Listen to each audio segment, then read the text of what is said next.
आज हम अभिषेक बच्चन, इनायत वर्मा और नोरा फतेही की फिल्म बी हैप्पी की रिव्यू करने जा रहे हैं। आज अर्थात 14 मार्च से प्राइम वीडियो पर स्ट्रीम हो रही बिग हैप्पी का निर्देशन मशहूर डांस डायरेक्टर रेमो डिसूजा ने किया है। वह इससे पहले भी कई फिल्मों का निर्माण व निर्देशन कर चुके हैं। डांस पर आधारित फिल्म ABCD 2015 में रेमो डिसूजा ने निर्देशित की थी, जिसमें वरुण धवन हीरो थे। चलिए अब हम आगे बढ़ते हैं। आशा व उम्मीद की बात करने वाली पिता व बेटी के रिश्ते पर केंद्रित इमोशनल फिल्म बी हैप्पी का ट्रेलर जब बाजार में आया था तो इस फिल्म को लेकर हमें काफ़ी उम्मीदें जगी थी। हमें लगा था कि यह फिल्म कुछ अलग तरह की और विशेष फिल्म साबित होगी, क्योंकि इसके ट्रेलर में दम था। दूसरी बात, उससे कुछ दिन पहले ही पिता व बेटी की कहानी पर केंद्रित film I want to talk में अभिषेक बच्चन ने काफ़ी बेहतरीन अभिनय किया था। लेकिन अफसोस, रेमो डिसूजा निर्देशित फिल्म बी हैप्पी काफ़ी निराश करती है। इसकी मूल वजह बहुत ही गड़बड़ पटकथा है। रेमो डिसूजा अतीत में, हमने जैसे पहले भी बताया कि डांस आधारित ABCD 2, street dancer, time to dance जैसी फिल्मों का निर्माण व निर्देशन कर चुके हैं। वह स्वयं बेहतरीन डांसर व डांस कोरियोग्राफर है, पर बी हैप्पी में कुछ भी नयापन नहीं है। यह फिल्म वहाँ डांस पर आधारित रियलिटी शो के अलावा कुछ नहीं है। और यदि आप हकीकत में देखें तो इन दिनों टीवी पर जो डांस के रियलिटी शो आ रहे हैं उनमें छोटे छोटे बच्चे काफ़ी बेहतरीन काम कर रहे हैं, और उस शो को जब लोगों के सामने पेश किया जाता है तो काफ़ी बेहतरीन ढंग से एडिट करके पेश किया जाता है। लेकिन रेमो डिसूजा की फिल्म बी हैप्पी इस मामले में बहुत पीछे है। बहुत पीछे मतलब बहुत पीछे है। रेमो डिसूजा ने इस फिल्म के कथानक को नृत्य और प्रतिस्पर्धा के ही इर्द गिर्द सीमित कर इसे टीवी का डांस रियलिटी शो बना तो डाला, पर वह इस तरह नहीं दे पाए जो आजकल डांस के टीवी रियलिटी शो का है। इमोशनल पलों का घोर अभाव भी है। ट्रेलर से ही इस फिल्म की कहानी का अंदाजा हो गया था कि यह एक छोटी लड़की, उसके सपने, एक तनावपूर्ण पिता बेटी का रिश्ता, सपने को संभव बनाने के लिए उनका एक साथ आना और एक जीवन बदलने वाली घटना होगी, जिससे बहुत कुछ बदलेगा और काफ़ी रोचक चीज़ें घटित होंगी। ऐसा इस ट्रेलर को देखने से एहसास हुआ था। अब आप आइए देखते हैं कि वास्तव में फिल्म की कहानी है क्या। हमने फिल्म देख ली है, इसलिए हम आपको अब फिल्म की कहानी की तरफ ले जाते हैं। 2 घंटे 10 मिनट की अवधि वाली फिल्म बी हैप्पी की शुरुआत एक सपने के दृश्य से होती है। एक छोटी बच्ची धरा 12-13 साल की होगी, जिसे इनायत वर्मा ने अपने अभिनय से संवारा है, का डांसर बनने का सपना है। वह सिंगल पेरेंट्स बच्ची है। उसकी माँ रोहिणी, जिस किरदार में हरलीन सेठी हैं, की मौत हो चुकी है। धरा का पालन पोषण 2 पुरुषों, उसके पिता शिव रस्तोगी, जिस किरदार में अभिषेक बच्चन हैं, और उसके नाना, जिस किरदार में नासिर हैं, द्वारा किया जा रहा है। नाना, जिसका किरदार नासिर ने निभाया है, वह है, हमने जैसे पहले भी बता दिया, खुद को प्रतिभाशाली बताने वाली धरा कोरियोग्राफर मैगी, इस किरदार में नोरा फतेही हैं, को अपना आदर्श मानती है। मैगी बच्चों को सबसे बड़े dancing reality show India dancing superstar में भाग लेने के लिए प्रशिक्षित करती है। मुंबई में उसका अपना डांसिंग एकेडमी है। स्कूल के खास समारोह में धरा रस्तोगी भी डांस करती है, जहां मैगी मैम जज होती हैं।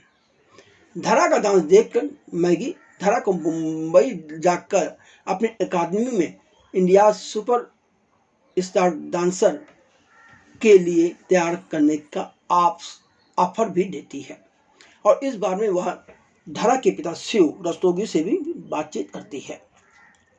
लेकिन शिव रस्तोगी इसके लिए तैयार नहीं होते हैं। एक बैंक कर्मी शिव रस्तोगी इस प्रस्ताव को यह कहकर ठुकरा देते हैं कि वह फिलहाल ऊटी में ही रहना चाहते हैं, मुंबई नहीं जाना चाहते। शिव को धरा के डांस करने पर एतराज नहीं है, पर वह चाहता है कि धरा पढ़ाई पर भी ज्यादा ध्यान दे। पर धरा थारी जिद्दी बच्ची, आखिर माँ है नहीं, 2 पुरुष पाल रहे हैं, तो कुछ ज्यादा ही प्यार मिल गया तो वो जिद्दी भी हो गई। तो वह बार बार अपनी मृत माँ का नाम लेकर अपने पिता को मनाने और भावनात्मक रूप से ब्लैकमेल करने के लिए हर संभव कोशिश करती रहती है। वह अक्सर कहती है मम्मी होती तो वह मना ना करती। दूसरी तरफ धरा के नाना नादर साहब भी अपनी नातिन के प्रति नाना की तरह ही प्यारी ड्यूटी निभाते हुए हर कदम पर धरा का साथ देते हैं। वह भी शिव को राजी करने के लिए कोशिश करते हैं और धरा को मुंबई ले जाने के लिए प्रेरित करते हैं। अंततः शिव का ट्रांसफर मुंबई की ब्रांच में करा दिया जाता है। मुंबई पहुंचकर धरा खुश है। वह डांस सीखने के साथ ही पढ़ाई पर भी ध्यान देती है। इंडिया सुपरस्टार डांसर के कई राउंड में वह अपना झंडा गाड़ देती है, पर अंतिम राउंड से पहले फैमिली राउंड खत्म होते ही धरा स्टेज पर गिर जाती है और यहीं से कहानी में एक बड़ा मोड़ आता है। पर अहम सवाल यह है कि हमेशा आशा व उम्मीद की बात करने वाली धरा क्या इतनी जल्दी हार मान जाएगी? क्या धरा चुपचाप बैठ जाएगी? क्या धरा इंडिया सुपर स्टार डांसर बन सकेगी या नहीं बन सकेगी? इन सारे सवालों के जवाब के लिए तो फिल्म देखनी पड़ेगी। रेमो डिसूजा निर्देशित और फिल्म में डांस के बेहतरीन स्टेप्स जरूर हैं, पर फिल्म की कहानी और पटकथा इसकी कमजोर कड़ी है। फिल्म को एक नहीं 4 लोगों ने मिलकर लिखा है। इनमें रेमो डिसूजा के साथ साथ तुषार हीरानंदानी, कनिष्क देव और चिराग गर्ग शामिल हैं। यही सच है। इन 4 लोगों ने मिलकर भी इस फिल्म की पटकथा की ऐसी की तैसी कर दी है। फिल्म की कहानी को किरदारों की प्रेरणाओं, भावनाओं और रिश्तों को उजागर करने में इस कदर विफल रहती है कि दर्शक खुद को इस फिल्म के साथ जोड़ नहीं पाता। कमजोर लेखन, कमजोर निर्देशन आखिर इस फिल्म को ले डूबा। अन्यथा ज्यादातर कलाकारों ने अच्छा ही काम किया है। फिल्म सिर्फ डांस तक ही सीमित रह जाती है। इसमें इसके किरदारों के जीवन को गहराइयों को दिखाने की कोई कोशिश नहीं की गई, जबकि जरूरी था कि फिल्म के जो किरदार हैं उनके जीवन की गहराइयों को आप दिखाते, उनके इमोशंस को दिखाते।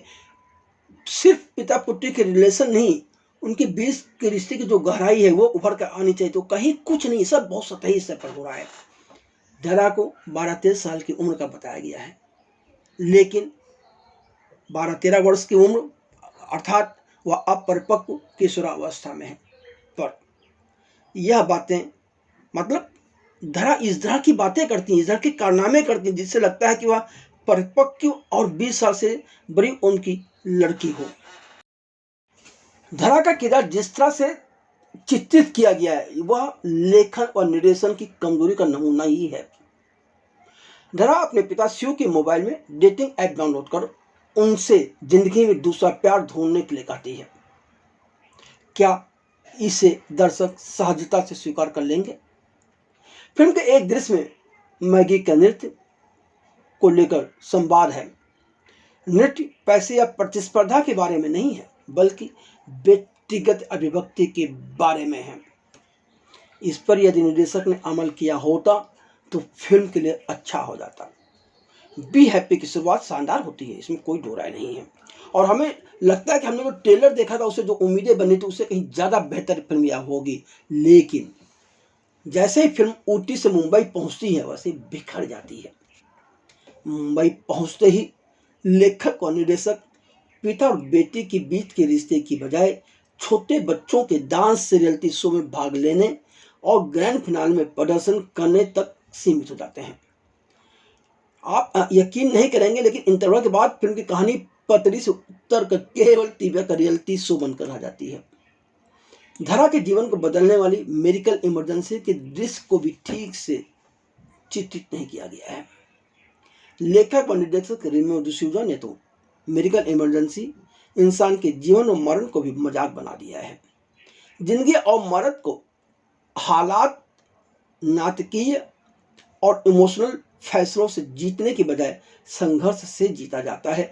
उसमें एक संघर्ष होता है, एक इमोशन, एक अलग तरह के इमोशंस उभर कर आता है और वह इमोशन कहीं ना कहीं दर्शकों के आंखों में आंसू ले आता है जब इंसान के अंदर जिज्ञासा जागृत होती है। पर इस तरह की कोई चीज़ यह फिल्म नहीं कर पाई है। यह निर्देशक की ही कमजोरी कही जा सकती है। इसी कमी के चलते धरा से संबंधित कथानक का मोड़ दिल को छू लेने वाला होना चाहिए था जो, लेकिन वह अनावश्यक चालाकी भरा लगता है। काश रेमो डिसूजा ने 1971 में आई फिल्म आनंद सहित कुछ दूसरी फिल्में देखी होती। किसी भी फिल्म का क्लाइमेक्स फिल्मी तर्ज पर तो अच्छा है। मैं इस फिल्म की बात करूं, मतलब बी हैप्पी फिल्म का जो क्लाइमेक्स है वह फिल्मी तर्ज पर तो बहुत अच्छा है। कहीं ना कहीं आपको इंस्पायर, आपको अच्छा भी लगेगा, पर गड़बड़ी तो वहां भी है कुछ ना कुछ। तो दूसरी बात, ये फिल्म की कहानी और कथानक जिस ढंग का है उससे देखते हुए यदि इस फिल्म को एडिटिंग टेबल पर कसा जाता तो मजा आ जाता, फिल्म शायद कुछ अच्छी हो जाती। फिल्म में जॉनी लीवर का हास्य का जो ट्रैक है वह जबरन ठूसा हुआ लगता है। यार जॉनी लीवर के सारे सीन इस फिल्म से निकाल दें तो भी फिल्म की कहानी पर कोई असर नहीं पड़ेगा, क्योंकि उसकी जॉनी लीवर के किरदार का फिल्म की कहानी से कोई संबंध ही नहीं है, कहीं एक दूसरे का जुड़ाव ही नहीं है। तो फिर क्या जरूरत थी, क्यों जबरन आपने ठोस के फिल्म की लंबाई बढ़ाई। और सबसे बड़ी खराबी यह है कि जॉनी लीवर की जो हास्य ट्रैक है वो बहुत भयानक है। इसी तरह फिल्म में गणपति विसर्जन का एक लंबा दृश्य है और गाना भी है जहां अभिषेक बच्चन डांस भी करते हैं सड़क पर यह फिल्म के प्रवाह को, कहानी के प्रवाह को बाधित करता है। इसे भी हटा दिया जाना चाहिए था। यदि यह सब कुछ किया होता तो शायद फिल्म और बेहतर लगती। अब सवाल है कि कलाकारों का अभिनय कैसा रहा। धरा के किरदार में बेबी इनायत वर्मा ही इस फिल्म की असली जान है। कमाल का अभिनय है उसका। आप उसे देखते हुए, उससे प्रभावित हुए बिना, उसकी प्रशंसा किए बगैर रह ही नहीं सकते। अपनी पत्नी के खोने का गम सहा रहे धरा के पिता शिव रस्तोगी के किरदार में अभिषेक बच्चन कुछ दृश्यों में कमाल कर जाते हैं, पर उन्हें डांस करना नहीं आता, यह बात मान लेनी चाहिए। उनकी मेहनत व पूरा प्रयास भी इस फिल्म को डूबने से नहीं बचा पाता। इसकी मूल वजह फिल्म की लिखावट है, जबकि इस फिल्म में अभिषेक बच्चन और इनायत वर्मा की जो केमिस्ट्री है वो कमाल की है, बहुत अच्छी बनी है।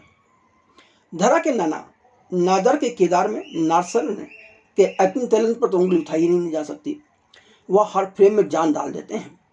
धारा की माँ के रोहिणी के छोटे किरदार में हनीन सेठी ताजगी लेकर आती हैं। डांसर मैगी के किरदार में नूरा फतेही बाजे मार ले जाती है, क्योंकि वह मूलतः डांसर है और डांस में माहिर है। वह कई फिल्मों में आइटम डांस कर अपना जलवा बिखेर चुकी हैं, लेकिन नूरा फतेही ने कहानी को जितना हो सके उतना संभालने का प्रयास करने के बावजूद बात नहीं बना पाई, क्योंकि उन्हें खुद अभिनय नहीं आता। नूरा फतेही की कमजोरी उनका अभिनय है। उन्हें चाहिए कि वह अपने अभिनय को बेहतर बनाएं, ट्रेनिंग लें, मेहनत करें, काम करें, जिससे उनका अभिनय सुधर जाए, तो शायद आगे चल के उनको फायदा हो सकता है।